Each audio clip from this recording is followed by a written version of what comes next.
Curran Bhatia here with Fabio, Wardley. We're at the Taylor Serrano press conference. I mean, this was kind of a crazy scene. What did you make of this weigh-in? Yeah, crazy. I was just saying to the guys there, like, this the best weigh-in I've been to. Like, atmosphere, buzz, like, it's just a massive, massive occasion. Like, we knew this fight was going to be big, but I think it's really kind of captured the imagination of people now, and everyone's really like hyped for this and definitely going to tune in on the weekends.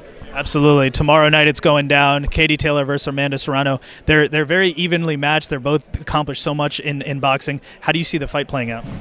I think in the end of it, Taylor is going to get a hold of the fight, and her class and skill will come through. But I think she's going to have a few touchy moments in there, definitely. Like, Serrano does pose some serious questions. It's never going to be a cakewalk for this. So I think she is going to find a few moments in there where she's going to have to overcome a few things. But I think ultimately she will come through on the other end. She just kind of has that pedigree, that experience. Although this is kind of a massive, monumentous kind of one-off occasion, she's used to big events. It's nothing new to her. So I don't think she'll kind of become a deer in the headlights the moment we'll get to her. I think she'll kind of relish it.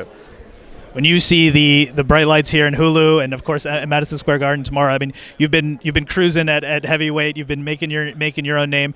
Do you see yourself hoping to headline these massive DAZN boxing events and do that sometime soon? Yeah, definitely. That's the whole reason we're in this game, is for the moments like these, and like not just for me but for the fans and stuff. We love these big crazy events like this. So to be here is good for me. To be here just as a spectator, as a fan, to just enjoy the moment and have a look and sit back and go, you know what, a few years, me, something like this, I can definitely see myself there.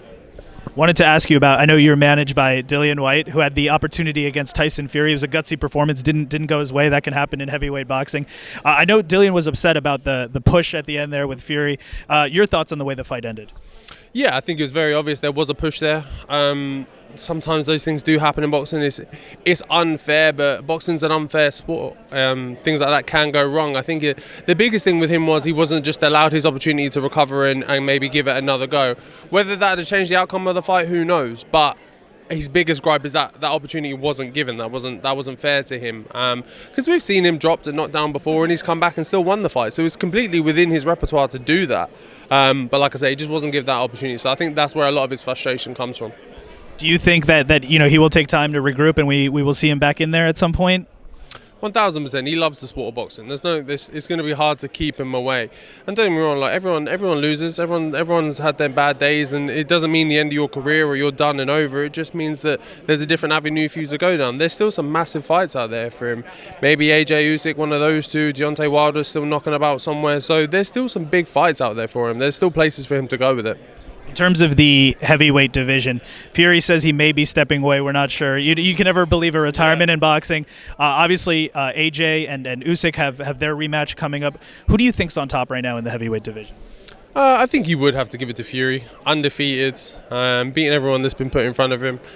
He seems to be the one to beat at the moment. If you're looking at someone, you would say is him. I think people point flaws in AJ, they point flaws in Usyk in terms of his size and things, but the one that everyone kind of runs out of questions with is Fury at the moment. So I think he is the one to aim for if you're looking to take that crown of the king of heavyweight boxing. I know that Fury may retire. He might not. If he doesn't, any chance that one day down the line you could avenge what happened there for Dillian Whyte and you get your opportunity against Fury? Is that a challenge you would welcome? Definitely, I'd love to. I'd love to go in there and look after and avenge my mentor like that. But whether it's happening or not, who knows? Like you say, you just never know with Fury what comes out of his mouth. He's retired on the Monday and he's back in the ring by Wednesday someday. So you just don't know with him. But if it happens, then yeah, I'd love that opportunity. And final question for you. I know we always chat about in one of your fights when you spoke to your trainer to get Five Guys food. So I know you're a foodie. You're here in New York now. Anything on your list of, New York pizza is obviously well known. You can basically get anything good. Anything specifically that you have in mind in the New York food scene here? No, I think I'm quite familiar with New York, so I've tried out a lot of the food already. But I'm just looking forward to just trying anything. Like I've been having some good bagels this morning. Pizza's definitely on the list for me to grab, whether before I go home. So there's nothing specifically I'm hunting for. Like with me, like you said, I'm a foodie, so I'm not stopping. I'm grabbing everything I can get a hold of. Well, enjoy the food, and of course enjoy the fight tomorrow night. Katie Taylor versus Amanda Serrano. Fabio, Wardley, thank you so much. Appreciate it, man. Thank you.